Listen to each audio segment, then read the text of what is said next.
இன்று திராவிட முன்னேற்ற கழகத்தை பார்க்கும் பொழுது இருமாப்பாக அமர்ந்திருக்கின்றார். எங்களை எதுவும் தொட்டுவிட முடியாது, நாங்கள் மறுபடியும் ஆட்சிக்கு வரப்போகின்றோம் என்று ஒரு இருமாப்பாக அமர்ந்திருக்கின்றார். அந்த இருமாப்பு எங்கிருந்து வருதுன்னு பார்த்தீங்கன்னா, பணத்தை கொடுத்து வாக்கை வாங்கி விடலாம் என்கின்ற ஒரு இருமாப்பு. 4.5 ஆண்டுகள்ல அதிகமாக பணத்தை சம்பாதித்து வைத்திருக்கின்றோம், நாங்கள் தேர்தல் வரும் பொழுது பணம் கொடுத்து ஓட்ட வாங்கிறோம். இது ஒன்று. இரண்டாவது என்னன்னா, அவங்களுடைய இருமாப்புக்கான காரணம், நாங்க பெண்களின் பக்கமெல்லாம் மாசம் 1000 ரூபாய் கொடுத்திருக்கிறோம், நிச்சயமா அது வாக்காக மாறும். மூன்றாவது, அவங்களுடைய இருமாப்புக்கு காரணம், எங்களுக்கு மேல் இருக்கக்கூடிய கோபத்தில் இருக்கக்கூடிய வாக்குகள் இங்க அங்க போகும், அந்த ஓட்டு எங்களுக்கு தான் வரும்.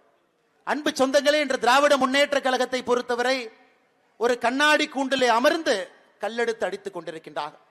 இன்று திமுகவில் இருக்கக்கூடிய தொண்டனுக்கும் தெரியும், அவங்களுடைய தாயையும் தங்கச்சியும் பாதுகாக்க வேண்டும் என்றால் திராவிட முன்னேற்ற கழகத்தினுடைய ஆட்சி வெளியே செல்ல வேண்டும், தேசிய ஜனநாயக கூட்டணியுடைய ஆட்சி வர வேண்டும் என்று திராவிட முன்னேற்ற கழகத்தினுடைய தொண்டனுக்கு கூட தெரியும்.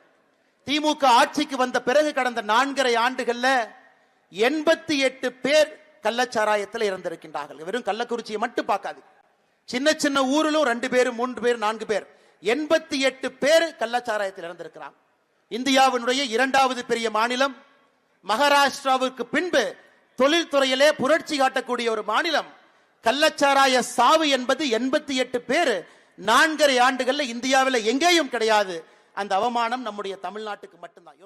பிளே ஸ்டோர் மற்றும் ஆப் ஸ்டோரில் இருந்து பாலிமர் செயலியை QR கோடு மூலம் பதிவிறக்கம் செய்யுங்கள். செய்திகளை உடனுக்குடன் பெறுங்கள்.